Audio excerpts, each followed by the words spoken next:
From Super League to Olympic distance to age group world records to color. Go longer with the right fuel at the right time with SFuels.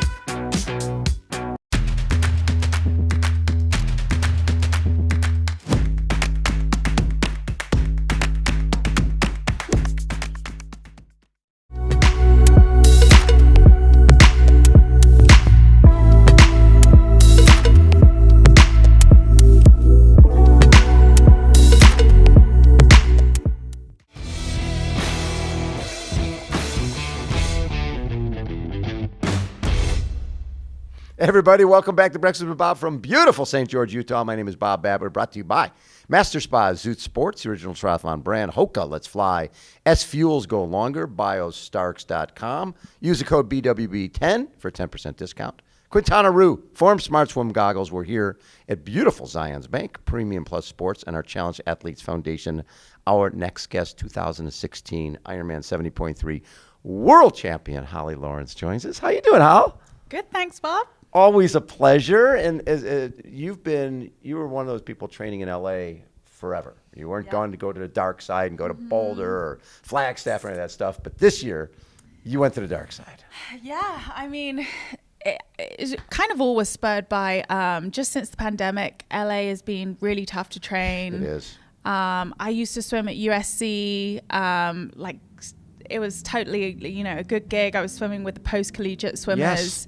And everything kind of shut down, and I was back swimming at 5:30 in the morning. No. And I'm like, this is my day job. I've got all day to train, and I ended up like feeling jet lagged permanently. And I just think sometimes change is good, and I really felt that I needed a little bit of a change up. And so, actually went to Boulder and kind of was avoiding it for so long. And first day there, I was like, damn, this is why everyone is here. I get it now. What was I thinking? Yeah. Now, there's difference between Boulder and Flagstaff, different altitude. Did you like one over the other? Yeah, so we went to Flagstaff first, and I was like, oh, we're moving here.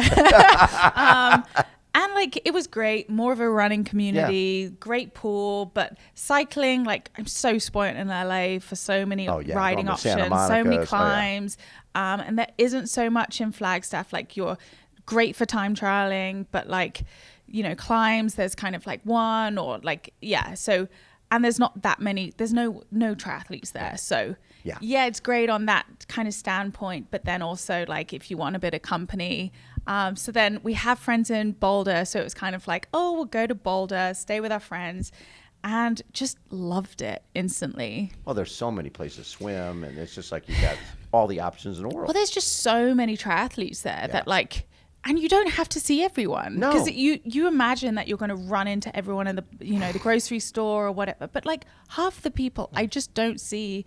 And I can just text anyone. There's 2 or 3 times during the day that there's different groups swimming that I can slot in with. And it's just been super social and it's been great. Well, the other thing is, if you want to run with just runners, you can go out and run with the runners. Yeah. If you want to go with the cyclists, because everybody is there. Yeah. So you don't have to be with people you're competing with on the weekend.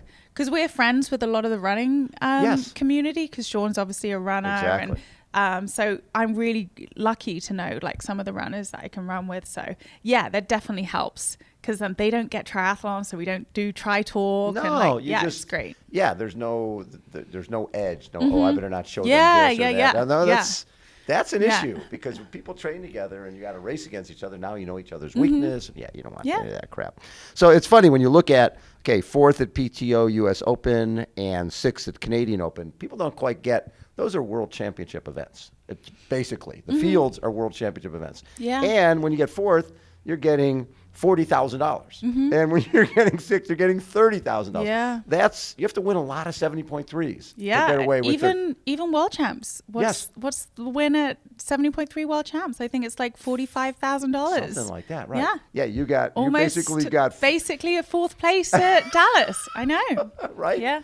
Those races, and from my perspective, obviously PTO's brought the level up with Collins Cup, and then Collins Cup. Collins Cup is big dollars too. Yep. So as you move forward and you look at, if they add an Asian Open and they add something else, and there's 5 PTO basic events, I'm assuming those are the first things that go on the calendar.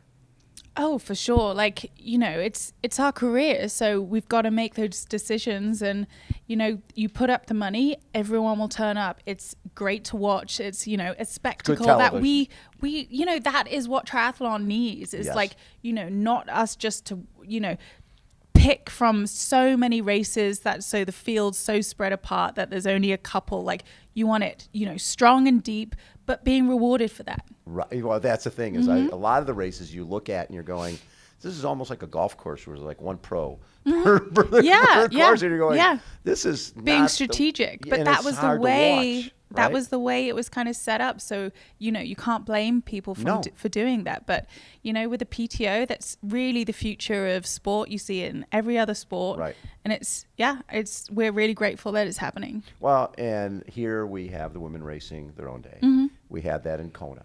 And we're hopefully going to see that more and more, because it used to bother me as somebody covering the events that you had a moto getting in to get the first couple women, but you never saw somebody who might have been in 7th, 8th place until all of a sudden they're coming onto Elite Drive and go, oh, here comes Heather Fuhr in 3rd place. And you're like, oh, we didn't see her all day long. Now the television can cover it because the women are the showcase. And there's nothing wrong with that. No, it's great. It's great. I love that. So this year, when you talk about the Canadian Open, the U.S. Open, the Collins Cup, 4th, 5th, 6th, 3rd at Chattanooga, 3rd at California, this is a phenomenal year. I wouldn't say it's phenomenal. You wouldn't. No. My last phenomenal year was 2019, and I won 3 regionals. Oh my God! I won North American champs, Asia Pacific champs the next weekend, European champs. And then came second at World Champs. Second at Worlds to Daniela, crazy year. Yeah. And then Middle Eastern. 1, 2, 3, 4, 5, 6 wins. Yeah. And then I won Bahrain at the end of the year. Yeah. Which was big money. Yeah. I mean, it's always. And so, it's not been a great year by my standards. And, but in training the last like couple of months, really since like going to St.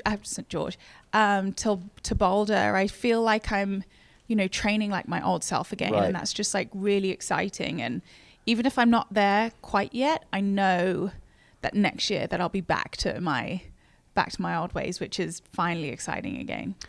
So when I look at your 70.3 win in 16, how did that change your world when you win a world title? Yeah, I mean, before 16, I was just come to America. I literally had no money.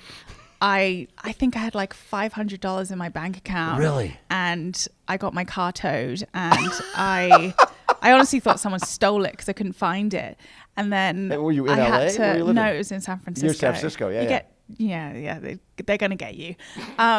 But I went to the pound with my friend to take it out, and then I was like crying because there wasn't enough money in my bank account to get it. And my friends at the time just saw me and like put their card in, and I was like, yeah, I'll pay you back when I can. And and then 16, I had an amazing year. I was just racing for prize money. Every place was like, I need that to live. Right, you're racing for rent. Yeah. And you won Alcatraz. Alcatraz, Vineman, Mont Tremblant.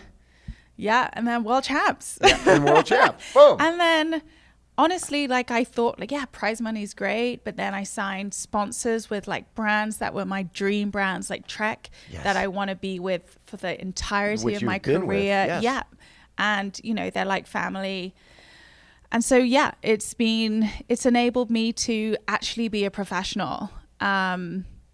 And I couldn't be more grateful, but that was 6 years ago. So it's time, right? Yeah. It's funny because I look at you're always just right there, right? You look at like Canadian Open and U.S. Open. You're not far off, but the level of competition has gone. Yeah, it's always increasing. The fields are so much deeper.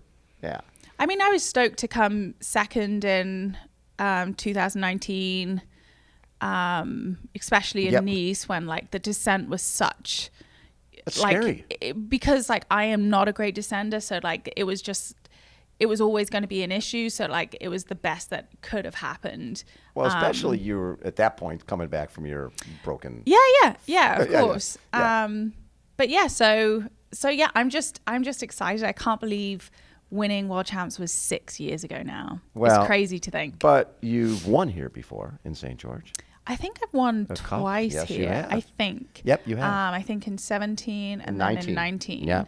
Yeah. So this is a good place. You like this place. I mean, we've raced here so much now because it was 70.3 North American champs and world champs. So I've had good days, bad days, and had like all the different conditions that you get here. Right.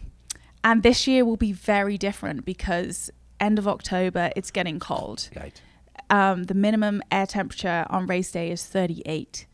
Yeah. And the water will be 65. So the water's fine. The water's fine, but you're it's going to just come the out fact that you're going to be wet. And then you're in 38-degree weather. And you're going to be trying to put clothes on. Every hour that pass, it's like, okay, the low's 38. At 8 a.m., it's 39.